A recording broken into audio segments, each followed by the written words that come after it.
تو فرمایا تم نے ظاہری آنکھوں سے سمندر کی ہلچل کو دیکھا، اگر اندر کی آنکھ کھلی ہوتی تو ساری کائنات کی ہلچل کو دیکھتے، ساری کائنات کی ہلچل کو دیکھتے۔ یہ ساری کائنات ہی دراصل ہلچل میں ہے، ہلچل میں ہے، حرکت میں ہے، حرکت میں ہے، یہ تو اس قابل ہی نہیں ہے کہ اس پر گھر بنایا جائے۔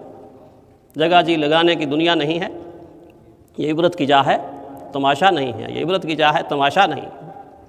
توکل سکھایا، انسانیت کا درد سکھایا، گناہ سے نفرت سکھائی، اور اپنا تعارف ایسا فرمایا کہ قرآن کی زبان میں عرش سے نازل ہو گیا، قرآن کی زبان میں عرش سے نازل ہو گیا۔ آنے والے کل کو عیسائی دنیا منائے گی نا کرسمس، اپنی عید کی خوشیاں منائیں گے۔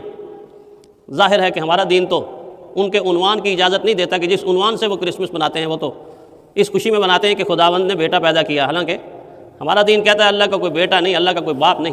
قل هو اللہ احد